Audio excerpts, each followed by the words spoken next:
Olá, seja muito bem-vindo a mais um episódio do Doutor Podcast. No programa de hoje, nós vamos falar sobre o transtorno bipolar. Mas antes de começar o episódio, te inscreve aqui no nosso canal no YouTube e aproveita e deixa o teu like. Nos segue também lá nas redes sociais. Nas redes sociais, tu fica por dentro de todos os nossos bastidores, pode mandar sugestões de pauta ou perguntas. E aqui no YouTube, toda segunda-feira tem um episódio novo para ti.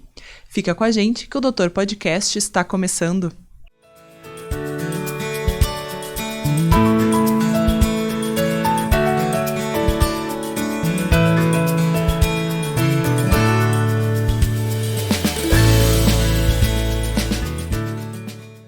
E conosco aqui no estúdio nós temos o Colégio Sinodal, Educando para a Liderança, Clínica Visuale, Odontologia e Saúde Integrada e os responsáveis pela decoração do nosso estúdio, a Garbo Decor e os móveis Heinheimer. Conosco aqui no estúdio também a gente recebe o Dr. Rafael Caetano Silva da Rocha, médico psiquiatra formada pela URGS, com residência médica em psiquiatria pelo Hospital Nossa Senhora da Conceição e especialização em terapia cognitivo-comportamental pelo INTCC de Porto Alegre.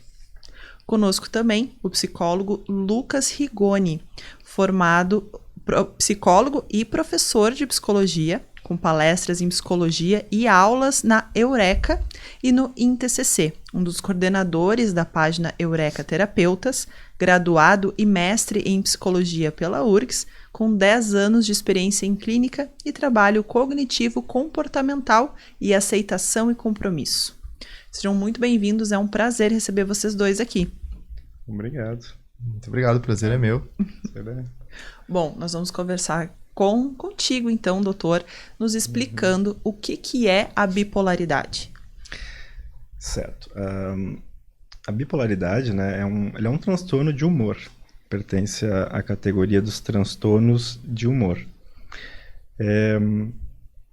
O que é humor, né? Humor é a qualidade, seria como se fosse o filtro através do qual a gente vê o mundo, né? A lente, digamos assim. Então, e nós temos vários tipos de humor, né? O humor triste, deprimido, o eufórico, irritável, ansioso, né? E o humor, ele diz respeito também a algo assim de longo prazo, diferente do afeto, que é algo de, por exemplo, assim, se eu der um sorriso, alguém contar uma piada e der uma risada, posso estar alegre.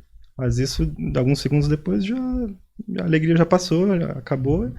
Agora o humor já é um estado assim de longo prazo, assim, então a pessoa já, por exemplo, um humor deprimido, a pessoa pode se alegrar ao longo do dia, mas no geral ela está mais triste, né?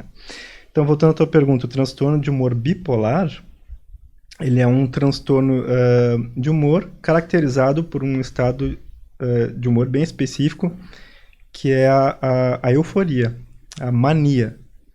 Então, o paciente bipolar, ele é um paciente que faz mania, faz episódios de mania ou hipomania. Muito, assim, de forma muito comum.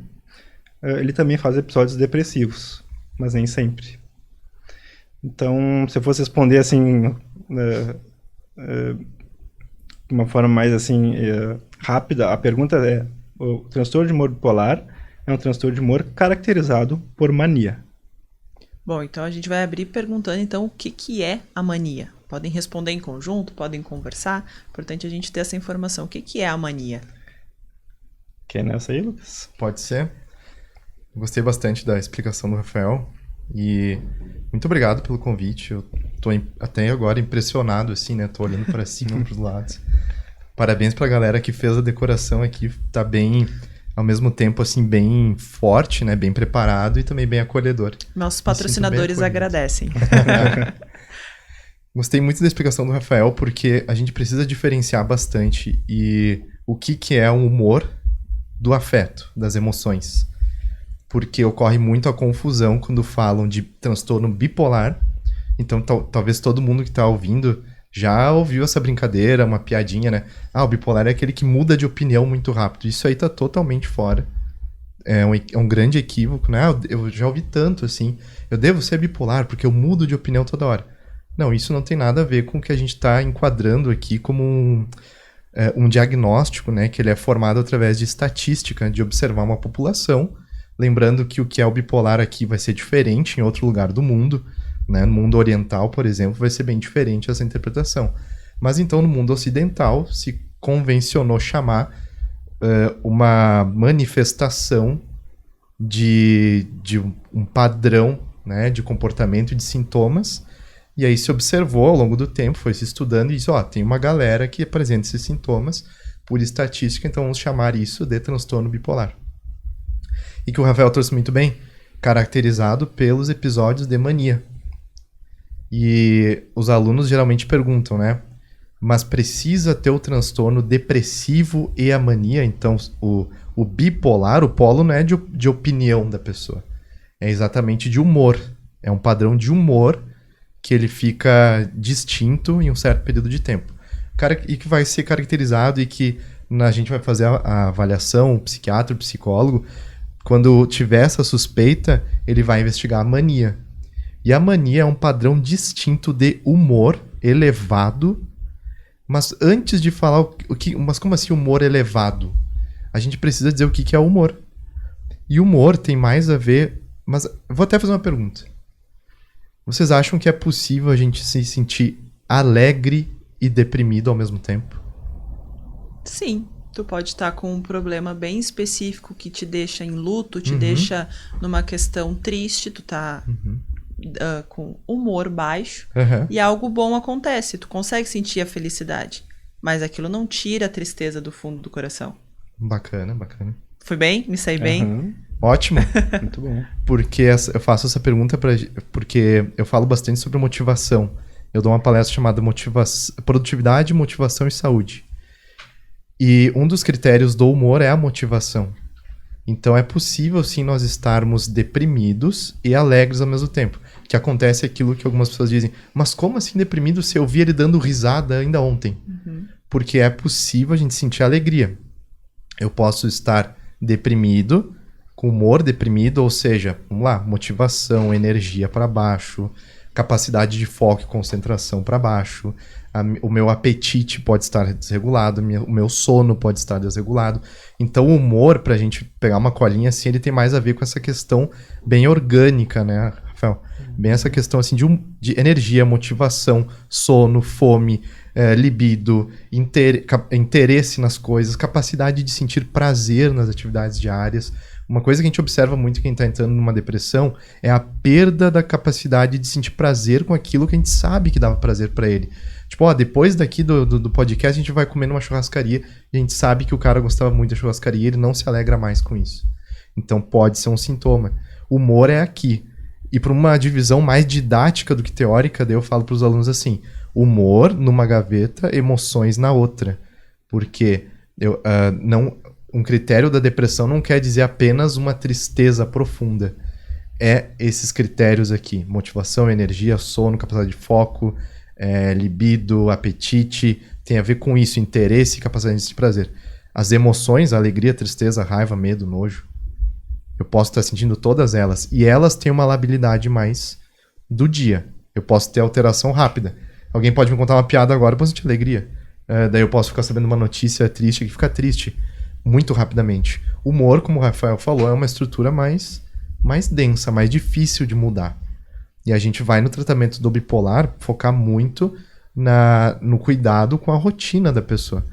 Mas eu acho que eu fugi um pouco, voltando ali na mania. Então a mania, e eu senti que eu precisei trazer essa introdução antes, a mania é aqui, nessa gaveta do humor.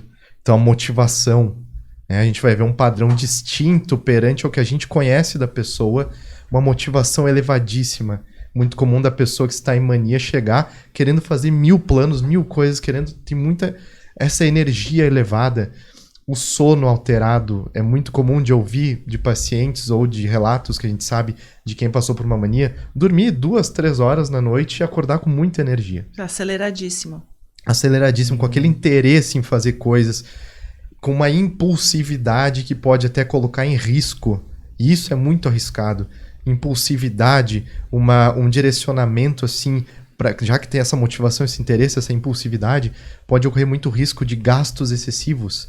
A pessoa não tinha condições, ela foi lá e comprou um carro novo. E ela não era para comprar, não estava adequado com o que ela vinha planejando. Então a mania é um padrão que a gente observa dessa variação muito abrupta e distinta, a ponto da pessoa se dar conta ou quem está em volta vai olhar e vai achar diferente. Então, vamos pegar exemplos aqui, a pessoa vai aparecer falando muito mais, vai aparecer se mexendo muito mais, gesticulando, com uma dificuldade de controlar os seus impulsos, fazendo muitos planos. Esses são exemplos de episódio maníaco. E a mania, ela é seguida pela depressão? Não necessariamente. Não necessariamente. Em 90% dos casos de transtorno de humor bipolar, há os dois polos, né? O polo depressivo e o polo maníaco. Porém, 10 a 20% a pessoa só faz mania. E ela é um paciente bipolar. Né? Então, por isso que o transtorno de humor bipolar é a doença da mania, né? Que geralmente vem com depressão, como regra, né? Mas nem sempre, né? Bom, e pode acontecer do paciente em estado de euforia, ele não apresentar todos esses sintomas, ele daqui a pouco ser um pouco mais leve ou diferente a manifestação? Sim. Claro, existem os casos de mania, em que todos os sintomas estão presentes, ali a sintomatologia completa e grave. Existem os quadros de hipomania, que tem duração reduzida e que tem um menor impacto no funcionamento social, pessoal e ocupacional. Então ele é um quadro mais brando e de curta duração e necessariamente ele não pode ter psicose, não pode ter fuga da realidade, não pode estar ouvindo vozes que outros estão ouvindo, outros não estão ouvindo, não pode estar vendo vultos que só ele vê, não pode estar paranoico ou com qualquer outro tipo de delírio. Né? Além disso, tem os quadros mistos também, que são quadros em que a pessoa tem alguns sintomas depressivos, de depressão, junto com alguns sintomas de mania. É isso que eu consigo me recordar, Lucas. Não sei o que tu... Pois é bem importante isso que o Rafael está falando.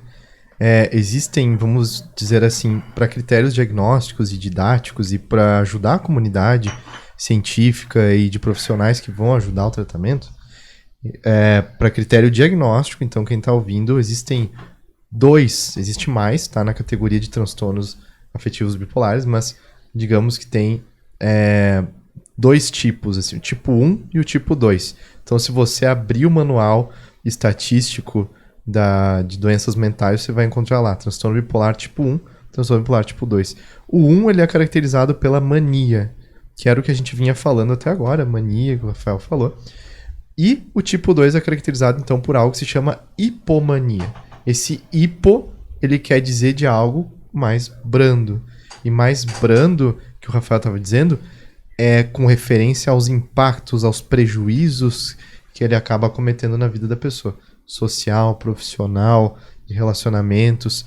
Então, é como se, para falar assim a grosso modo, a hipomania, ela é mais branda, os sintomas são menos impactantes, menos agressivos, mas claro, também precisa ali de um tratamento, porque depois quando a gente for falar do tratamento, tem alguns alertas que a gente precisa sempre ter em mente, porque precisa sim.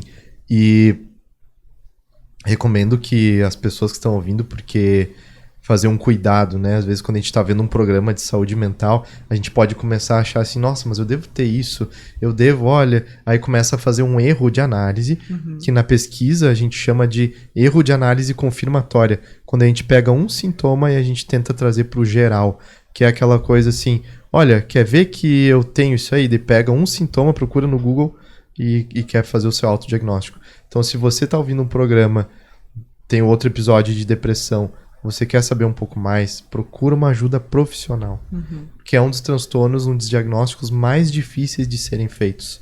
O transtorno do humor bipolar do tipo 2, da hipomania, é um dos mais difíceis de serem diagnosticados.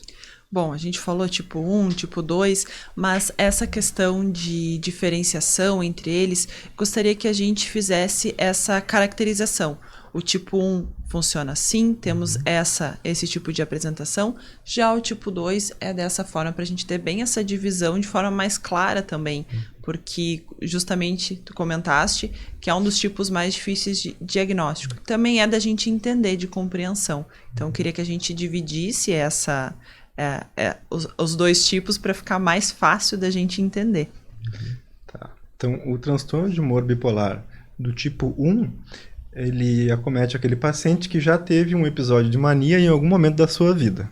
Então, se ele teve um episódio lá 20 anos atrás, um episódio de mania só, ele é um bipolar do tipo 1, mesmo que ele só tenha episódios depressivos a partir de então. Aquele paciente que só teve que teve um episódio de hipomania ou mais ao longo da sua vida, ele é um paciente com transtorno de humor bipolar do tipo 2, mesmo que ele só tenha tido um episódio e depois só episódios depressivos. Caso o paciente apresente um episódio com sintomas maníacos ali, com psicose, ou seja, com uma quebra na realidade, com delírios, com pensamentos mágicos, ouvindo vozes, etc., ou que requeira hospitalização, ele necessariamente tem um transtorno de humor bipolar do tipo 1. Então, independente se foi mania ou hipomania, se precisou de hospitalização, tem psicose, tipo 1. Esse é um critério que passa na frente, né, Rafael? Uhum. Se apresentou aí esses sintomas psicóticos, ele já, por critério diagnóstico, é considerado tipo 1. Ele passa na frente dos outros critérios. Uhum. Bom, tu comentaste que é um dos diagnósticos mais difíceis, o do tipo 2. Por quê? É muito difícil de identificar a hipomania. Imagina que o paciente chega hoje no consultório, ele tem uma... Geralmente, os pacientes, quem procura terapia, vem por querer ajuda em algum problema, alguma dificuldade que está tendo na vida. Não necessariamente ele chega dizendo, eu suspeito que eu tenho um transtorno de humor bipolar. E aí ele começa a nos contar qual o problema que ele quer resolver. Ou então, como eu gosto de trazer, eu me alio muito a uma prática de psicologia positiva, que busca também descobrir forças, virtudes da pessoa. Também é muito legal quando vem o paciente, olha, a minha vida tá legal e eu quero conseguir ser ainda mais eu mesmo. A minha vida eu quero que ela tenha ainda mais do jeito que eu gosto e tal. E aí a gente vai contar, a gente vai começar a suspeitar, a gente vai começar a olhar para um transtorno bipolar do tipo 2, muito vamos depender do relato do paciente. Uhum. Né? A gente ainda não tem uma maneira, não tem um aplicativo, algum exame que vai ali e diz, tipo 2 pra gente. Então a gente conta muito com o relato do paciente.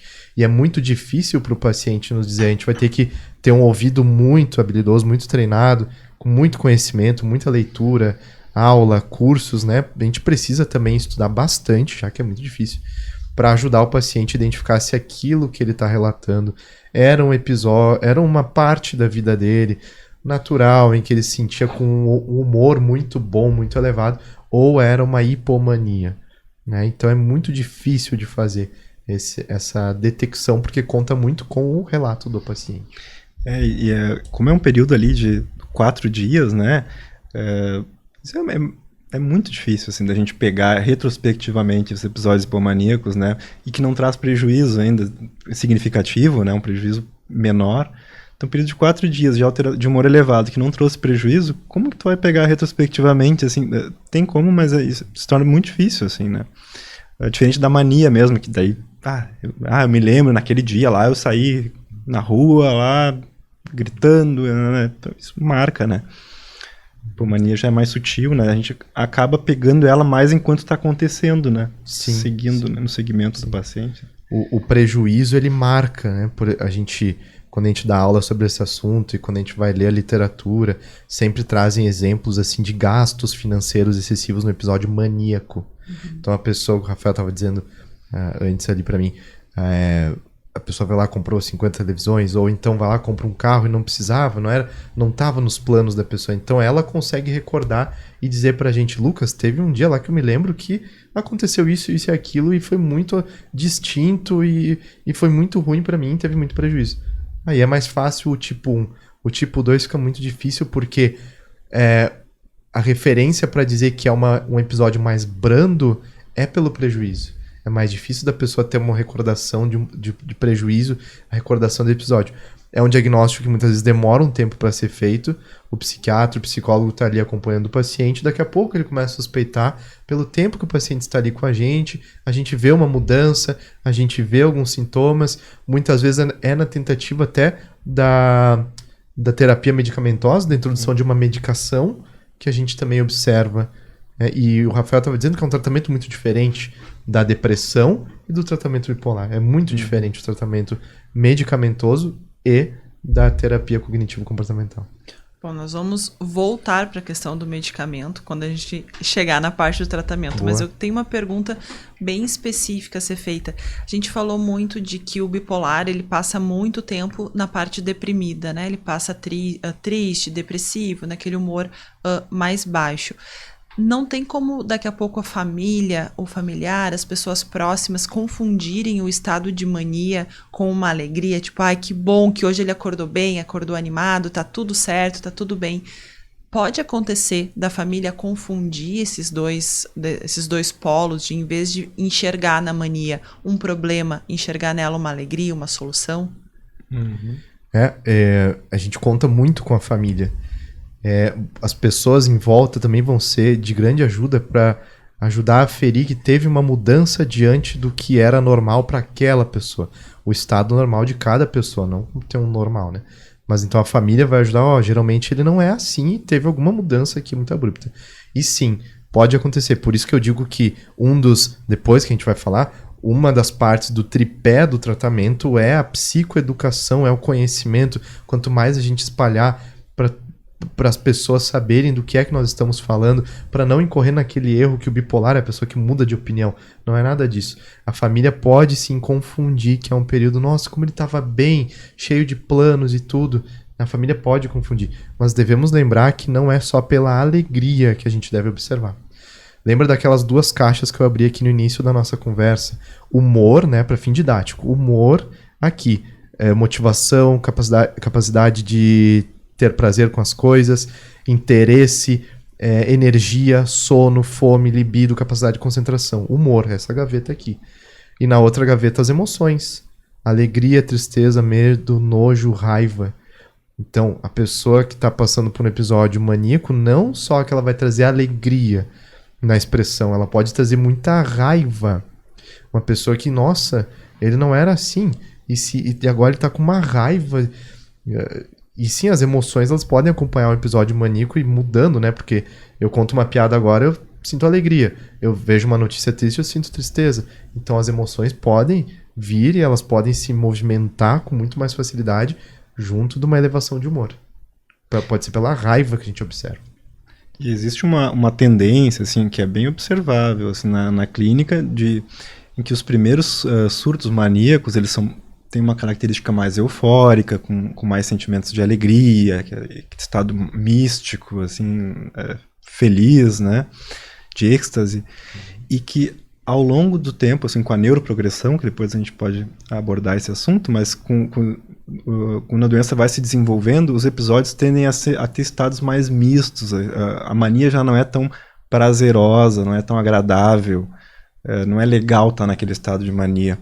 Muitas vezes há sintomas depressivos juntos, e muita irritabilidade, medo, paranoia, desconfiança, né? Então, nem sempre é aquela mania legal, assim, que a pessoa está bem com isso, né?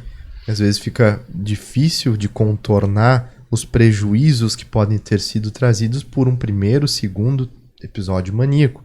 Pode ter ficado até difícil de contornar. E é muito interessante isso que o Rafael está falando. É bem possível que o paciente vá se desagradando com esses episódios. Perde um pouco, talvez até uma romantização que pode ocorrer. De, nossa, que legal que é ter. Não vai ficando tão legal assim. E as pessoas em volta podem ter uma tendência a quererem isolar a pessoa. Porque não estão gostando mais daquela alteração de humor. Podem ficar até, vamos botar assim, amigos, até interesseiros podem ficar por perto. É legal, quando ele tá na mania, ele paga tudo pra todo mundo. Daí tem gente que se aproxima nesse momento aí, né? E esse é um risco também. A gente entra daí na questão social, né? Dos problemas na sociedade. Bom, fizemos o diagnóstico, né? E agora como é que a gente trata? Tratamento. O tratamento ele consiste de uma combinação de psicoterapia com medicação, né? Em muitos transtornos psiquiátricos a gente consegue tratar somente com a psicoterapia ou a psicoterapia superior à medicação, né? No transtorno de humor bipolar ele parece não ser o caso, parece ser um caso em que tu necessariamente precisa usar medicação. A medicação é o carro-chefe, assim, tipo na esquizofrenia, por exemplo. Então, ela precisa, e aí, claro, com medidas não farmacológicas junto, psicoterapia, mudança de hábitos, etc, etc. Quer expandir o assunto? Isso é bem legal o que o Rafael está dizendo, porque é comum dos pacientes perguntarem, mas a medicação é necessária? É necessária. Até o entendimento que a gente tem é necessário, até onde a gente conseguiu avançar na ciência, que bom que existe a medicação. Ela é de grandíssima ajuda, ela é necessária. Eu estou olhando para o tripé da câmera, quando eu dou a aula de transtorno do humor bipolar, eu falo do tripé do tratamento. Para a gente começar essa conversa do tratamento, a gente pode pensar nessa minha sugestão que eu dou para vocês, né?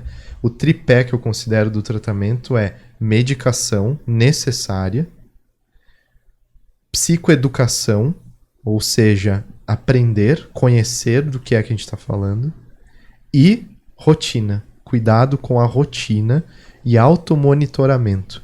Treinar o paciente, treinar as pessoas para fazerem um automonitoramento dessa gaveta que a gente falou do humor. Com os meus pacientes no consultório, todas as sessões, eu começo acolhendo o paciente, como é que foi a tua semana e tal. Logo no início eu pergunto, e o teu humor? E eu vou ensinando os meus pacientes a aferirem o humor deles. Porque nós não temos ainda um aplicativo, um smartwatch, que tu olha aqui e diz, hoje o meu humor tá 40%, então é melhor eu pegar leve, melhor eu não tomar grandes decisões.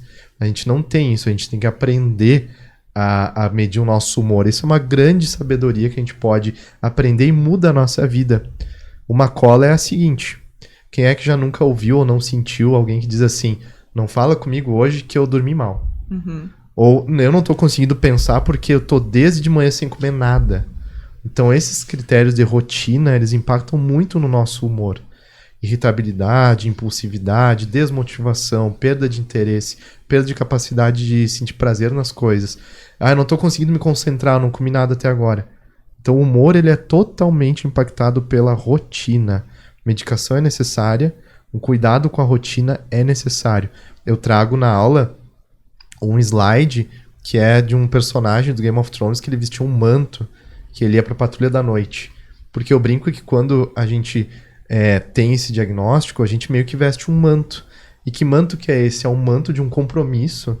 Dizer assim, agora eu faço parte de uma pessoa, sou uma pessoa que está muito interessada em cuidar do meu humor. De uma coisa até quase que assim, religiosa, assim, no sentido de vou cuidar muito, vou prezar muito pelo meu humor. O paciente que vai tratar o seu transtorno de humor bipolar, ele, na minha opinião, ele veste um manto e diz, eu vou cuidar muito da minha rotina. Eu vou levar uma vida com uma rotina muito bem cuidada. E vou procurar ajuda do médico para eu conseguir, para eu me adaptar a uma medicação que vai me ajudar também. Muito bem colocado, Lucas. Essa questão da rotina aí foi excelente. Assim, rotina é essencial para o paciente com transtorno de humor bipolar, de seguir uma rotina, de um horário de sono adequado, alimentação saudável, atividade física. Isso é muito subestimado, eu vejo, assim, no tratamento do transtorno de humor bipolar. Geralmente o paciente lá, ela toma sua medicação e acha que está tudo bem, né? Não, evitar, assim, bebidas alcoólicas, não usar uso de substâncias psicoativas, né? Drogas, né? Porque isso tudo pode destabilizar o humor do paciente, né? A psicoeducação também é essencial, educar o paciente sobre a doença dele.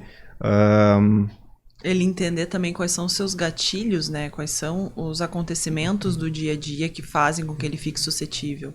Sim, exatamente. Os limites dele, né? Até onde ele pode, o que ele pode, o que ele não pode fazer.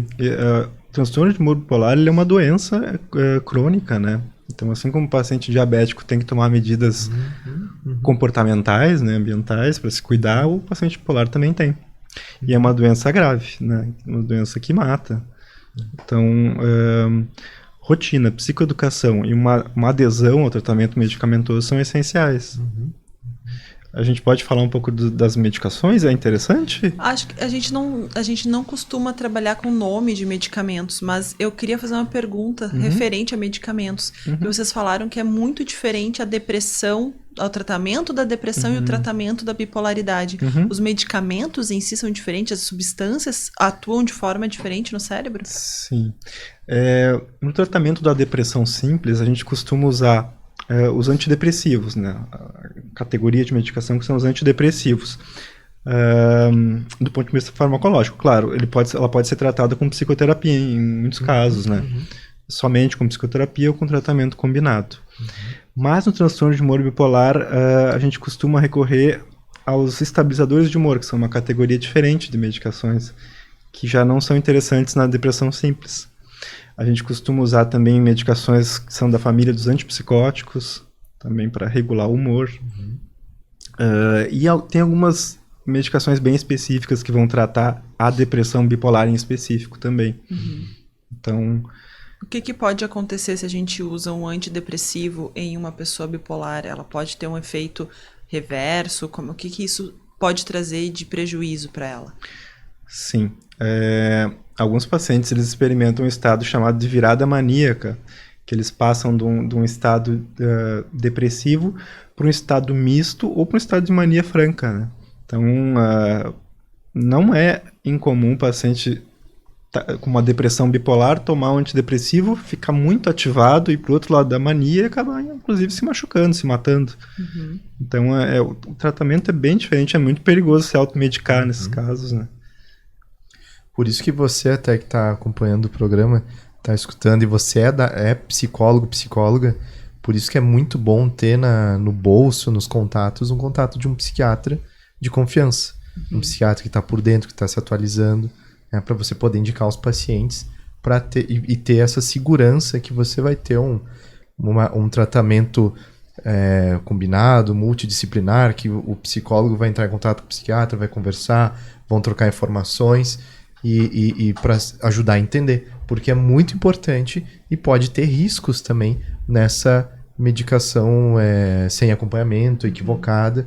Por isso que é legal, por isso que eu recomendo a todos os meus colegas da psicologia que tenham aí no bolso os contatos dos psiquiatras, né, para encaminhar. Bom, a gente falou da questão, até veio aqui a questão aqui, a bipolaridade ela pode trazer o óbito, a pessoa pode se machucar profundamente. Gostaria que a gente conversasse sobre essa questão dos perigos que o bipolar pode ter, né? A longo prazo, não fazendo tratamento, ou não fazendo tratamento direito, desistindo no meio do caminho, largando os remédios, né? Pode acontecer também. Queria que a gente falasse sobre essa questão dos perigos que o não tratamento pode ter.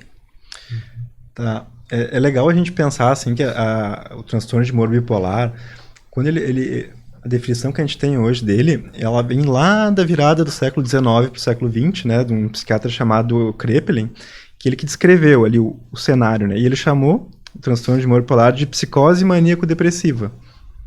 Ou seja, para diferenciar esses pacientes que faziam psicoses, mas que voltavam para o seu... Fazia psicose, fazia mania lá, saía da casinha, digamos assim, e voltava, se deprimia e voltava para o estado normal.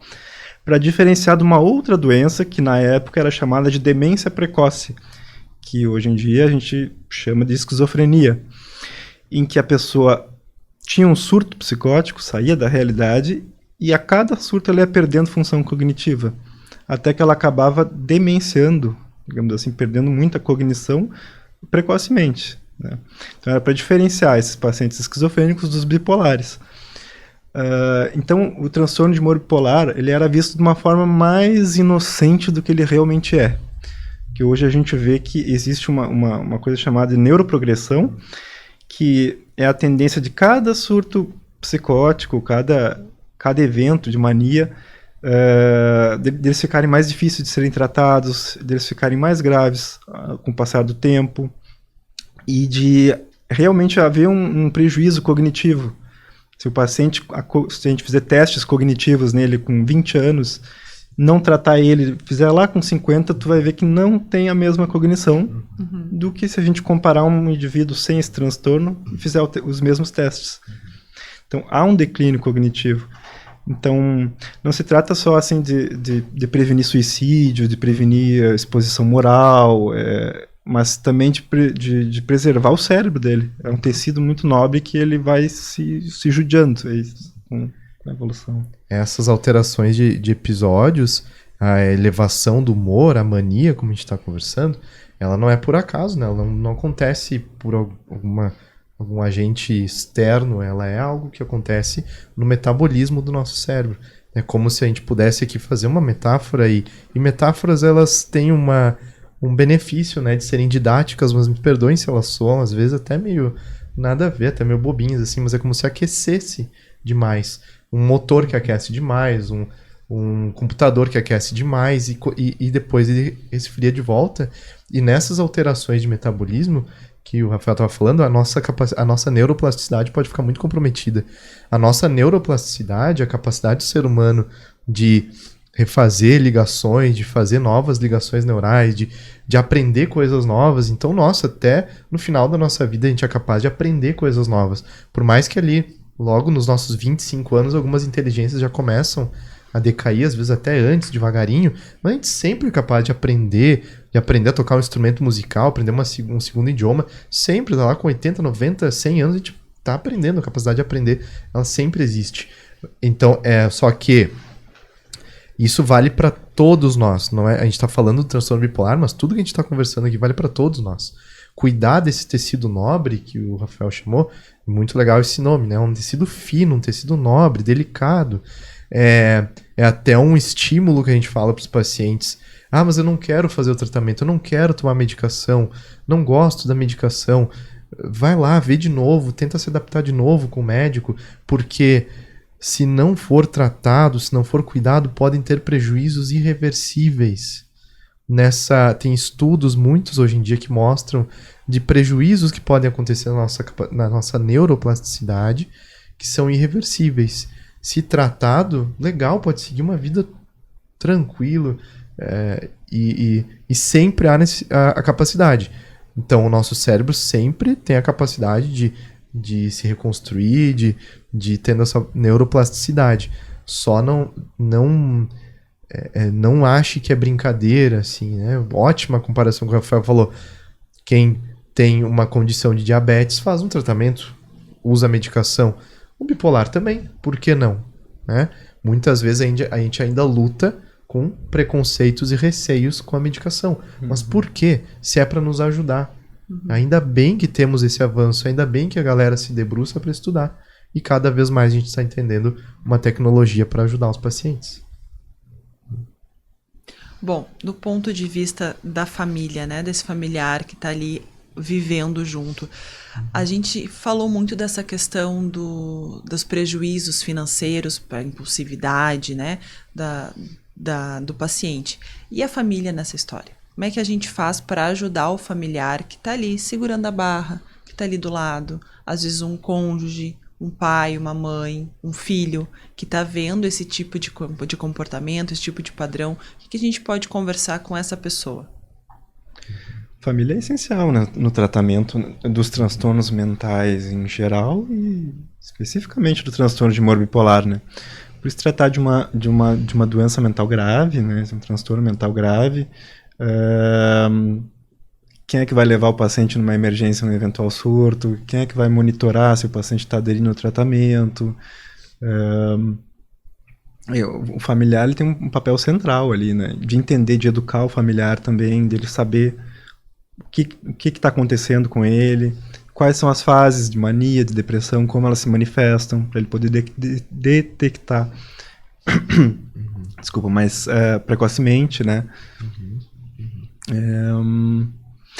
Uma outra coisa assim, sobre família, né, que o transtorno de humor bipolar ele tem uma tendência, uma tendência genética muito forte, muito forte. Em estudos com gêmeos, por exemplo, a gente tem aqueles gêmeos que são iguaizinhos um com o outro e os gêmeos diferentes, né? entre os gêmeos iguaizinhos, a concordância da doença ela chega até 90%. Os dois têm. Os dois acabam tendo. Isso, 90%. E entre os gêmeos diferentes, a concordância fica ali por 30%. O que isso nos diz? Que existe uma carga genética, uma transmissão muito forte, né? uma transmissão de vulnerabilidade. Né? E isso também nos diz que não é só genética, ou seja, tem um espaço para ambiente ali. Ou seja, talvez tu pegue uma pessoa com muitos genes ali, uma tendência muito forte para ser bipolar, e tu não expõe ela a estresse precoce, não expõe ela a álcool, a drogas, etc., tu consegue talvez prevenir o surgimento de uma doença. Esses genes não vão se manifestar. Então ela pode ser hereditária, por exemplo, uma mãe que tem bipolaridade, a filha pode herdar. Sim. Para os transtornos de humor em geral e para o transtorno de humor bipolar em específico, sim. A gente herda, na verdade, a vulnerabilidade. Por exemplo, vou dar um exemplo assim, fazendo uma analogia, né? Existe uma tendência genética ao alcoolismo, mas nem todo mundo com essa tendência vai desenvolver alcoolismo. Por exemplo, se tu pegar essa pessoa e botar ela para nascer lá nos Emirados Árabes, lá onde ela não tem acesso a álcool, ela não vai desenvolver, mesmo tendo os genes. Ou seja, tu precisa de ambiente mais gene. Sim. Né, para desenvolver. E qual é o ambiente que cria um bipolar? O Rafael bem usou a expressão, gostei, da vulnerabilidade, né? Essa que é herdada, a tendência, digamos, a desenvolver. E só para complementar, ela é considerado o transtorno mais herdável de todos, com dados de 15 vezes mais do que a população que não tem essa herança. Uma filha, como você estava dizendo, de uma mãe e um pai que tem o transtorno, ela tem 15 vezes mais do que a população em geral. E a depressão parece que é 4 vezes. A esquizofrenia e o transtorno de humor bipolar tem uma carga, tem uma transmissibilidade genética, né, de vulnerabilidade muito forte, muito grande, né? E só a tua pergunta ali sobre quais são os fatores ambientais, né? Uso de substâncias, uso de drogas, estressores precoces, são, na verdade, as coisas que agridem o cérebro, né? As coisas que machucam o nosso cérebro. Então, um adolescente ali que começa a beber, por exemplo, muito cedo, ele pode vir a desenvolver a bipolaridade mais tarde. É muito comum isso, é muito comum também o paciente bipolar, ele buscar o álcool uma forma de se medicar também, que acaba entrando num ciclo vicioso, porque isso vai piorando a doença dele, e ele vai buscando mais álcool e vai... Existe alguma relação ou correlação do bipolar com o uso de drogas? Muito. O uso de substâncias bipolares é maior do que na população em geral. O paciente bipolar ele busca a droga como forma de se tratar, de aliviar essa desordem no humor. Isso não só no bipolar, isso nos transtornos de humor em geral, né? As pessoas tentam se medicar de tudo que é jeito. Né? No geral. E como, por exemplo, um transtorno depressivo, ele... em parte da característica dele, é alguma desregulação nesses neurotransmissores, serotonina, dopamina. Então é possível que a pessoa ela busque assim, obter essa ajuda de neurotransmissor em atividades que vão ser a curto prazo de excesso de prazer. Dizendo assim, é comum que a pessoa na depressão, para tentar aliviar sintomas, ela busque, por exemplo, dormir em excesso... comida em excesso, comidas hipercalóricas em excesso, drogas, álcool. Só que a gente precisa se conscientizar, para todos nós, que essas são atividades que se esgotam em si mesmas. E logo que esse efeito passa, não sobra aprendizado, não sobra repertório comportamental para você lidar com esses sintomas. E o que a pessoa faz, ela aumenta a dose.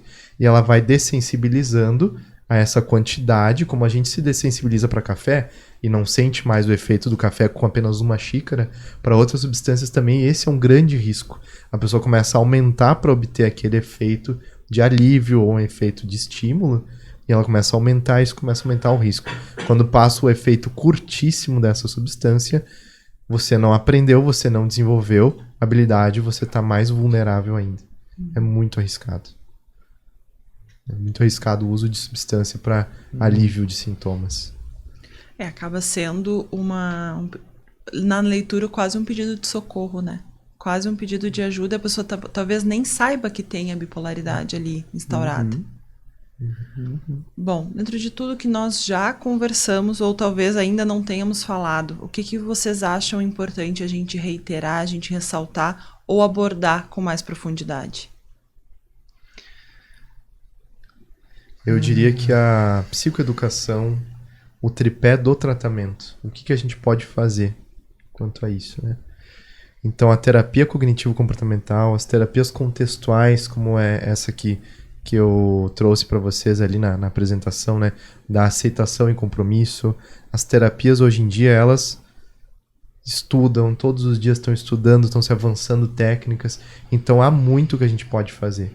Há muito que a gente pode fazer numa psicoterapia, há muito que a gente pode fazer com medicação para ajudar a pessoa. E por isso que eu guardo para aula e para fins didáticos esse tripé do tratamento.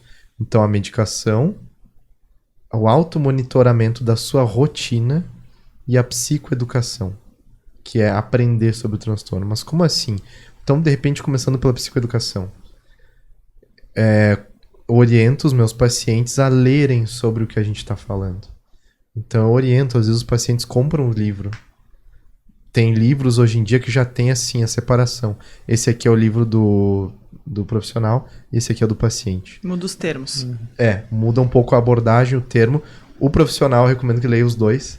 Mas, então já tem a mesma coleção aqui, né? Ó, o livro dessa edição aqui para o transtorno bipolar. Daí já tem o manual do terapeuta e o manual do paciente. De tanto que isso que eu tô falando, galera, é importantíssimo para a depressão. Olha como a gente pode avançar. Olha que legal que hoje em dia se fala muito em podcasts, em programas sobre depressão. E olha como as pessoas têm uma capacidade muito maior hoje de ajudar-se a identificar sintomas, a ajudar-se no tratamento, a levar uma vida que é mais blindada, né, para a depressão. E assim também para o bipolar. Só que para o bipolar, como ele vai ter que fazer um tratamento, que eu estava brincando de vestir um manto, cuidar da sua rotina, cuidado com alguns hábitos, ele saber do que a gente está falando é muito, muito, muito importante. Tem um livro que é da autora Mônica Basco e do John Rush, que eu recomendo bastante para todos os alunos, que é a Terapia Cognitivo-Comportamental para o Transtorno Bipolar. Esse livro que tem o manual do terapeuta, o manual do paciente, por exemplo, eu considero leitura obrigatória, que a gente falava no vestibular. Leitura obrigatória para passar aqui, para fazer a terapia. Então, logo assim, nas primeiras sessões, eu já falo sobre do que é que a gente está abordando e já vou recomendando leitura. Vídeos a gente pode recomendar. Podemos recomendar esse podcast aqui de agora. Ele se torna uma ferramenta. Ele se torna algo para quem está assistindo poder encaminhar para um paciente. E ver do que a gente está falando é uma coisa séria. E é uma coisa que sim existe.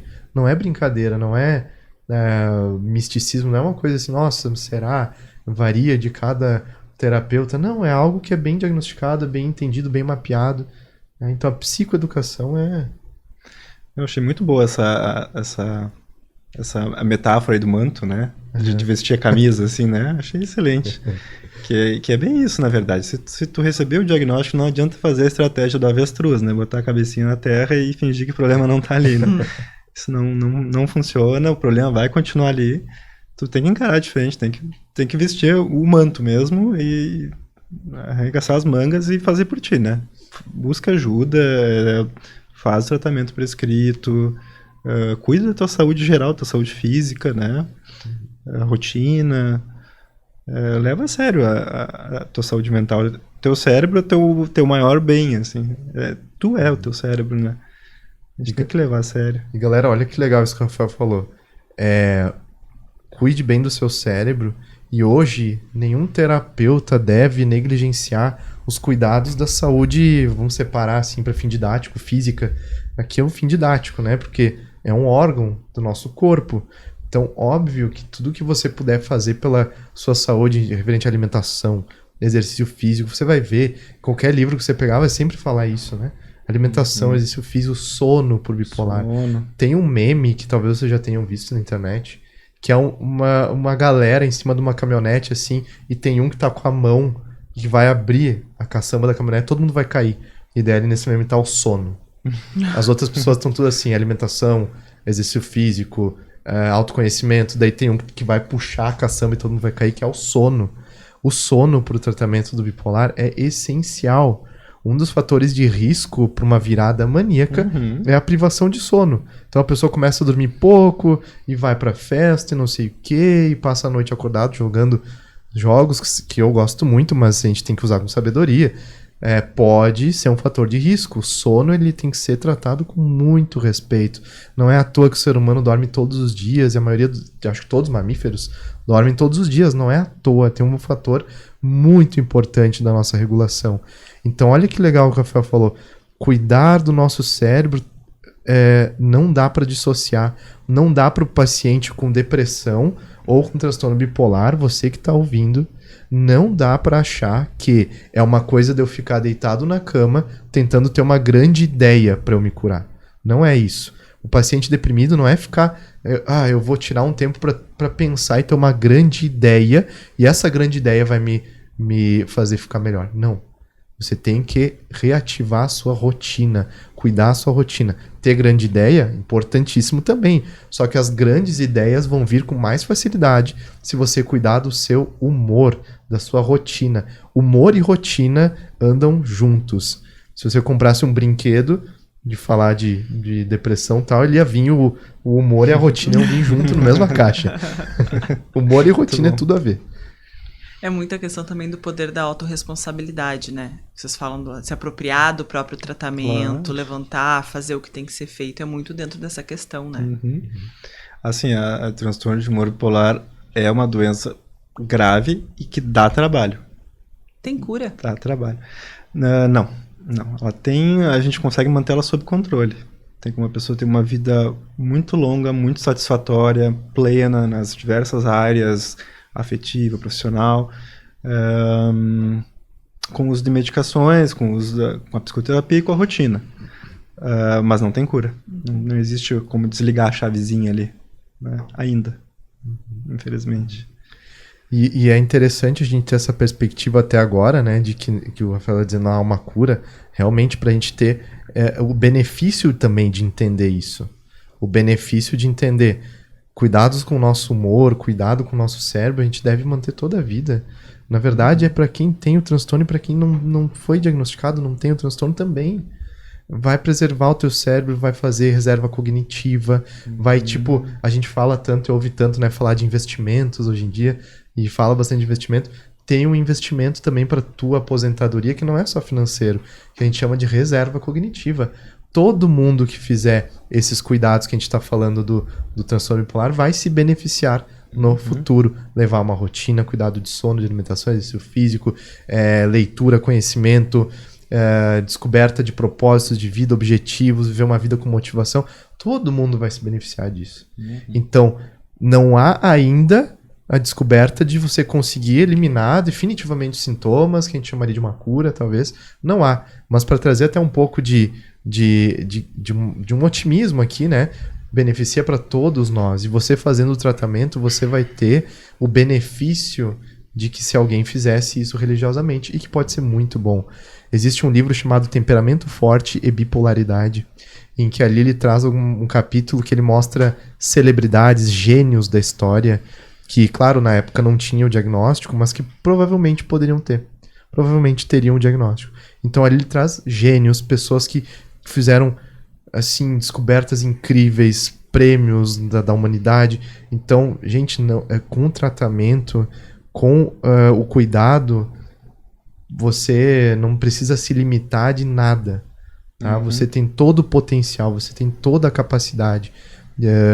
E que bom que hoje a gente está cada vez mais juntos, assim, para cuidar um do outro e para ajudar, tendo esse diagnóstico, tendo entendimento, né? Sim, pelo contrário, né? Eu acho que a doença não controlada, ela te torna até improdutivo, incapaz de fazer o que tu te propõe, o que tu quer fazer, o que tu deseja, o que é relevante para ti.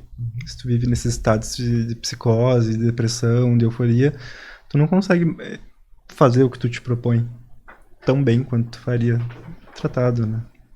Bom, tem alguma coisa que vocês gostariam de ressaltar ou falar que a gente ainda não falou? Acho que deu pra cobrir bem o assunto, assim, da minha parte. Isso seria, tipo, as palavras finais? Seriam as palavras finais. Uma coisa que eu sempre gosto de dizer é a seguinte: todas as aulas, todas as palestras que eu falo, eu digo, tomara que você saia daqui, pega tudo que você ouviu, que você assistiu, tomara que você saia com o interesse de fazer uma pequena mudança na sua vida. Eu acho que a terapia que funciona, que ela é bacana, é aquela que provoca mudanças nos comportamentos, tá? Não nas situações da vida, mudanças internas da pessoa. Então você sair daqui hoje com a ideia de fazer uma pequena mudança na tua rotina, algum cuidado, já é muito legal, muito legal. Cuidado, né? Se você ouve os programas de saúde aqui e você não quer buscar ajuda, você quer fazer a estratégia do avestruz que o Rafael falou, não olhar para isso, eu acredito que eu sempre falo também em aulas que, para mim, é um dos grandes, mais principais fatores da infelicidade, né, a gente viver uma vida com o compromisso de fugir do sofrimento. Uma vida que tem um compromisso de ficar fugindo do sofrimento, o referencial mental que você vai ter é o sofrimento, é ficar fugindo dele. Numa terapia, num processo terapêutico, nós queremos desenvolver habilidades, recursos internos para encarar o sofrimento do jeito que a gente mais gosta de ser, com as nossas forças, com os nossos poderes, com as nossas capacidades. Uma terapia hoje, como eu faço, é muito para ajudar a pessoa a encontrar o lado mais forte dela, para ela encarar o sofrimento que é inevitável da vida do jeito que ela gosta de encarar e não ficar mais fugindo. Então, se daqui desse programa você teve um insight e quer buscar uma ajuda para entender mais ainda isso e poder falar da sua vida, faça, é ótimo, tá? Dedique um tempo e um investimento para isso, porque é um investimento, como eu estava brincando, para o seu futuro e que é um bem imaterial que você não perderá nunca de conhecimento. Gente, muito obrigada pelo programa de hoje. Obrigada por tanta informação. Foi fantástico ter essa conversa aqui com vocês. Obrigada mesmo. Muito obrigado aí pela oportunidade, pelo convite. E para você que está em casa, muito obrigada pela tua audiência, pela tua participação. E na semana que vem, o Doutor Podcast está de volta.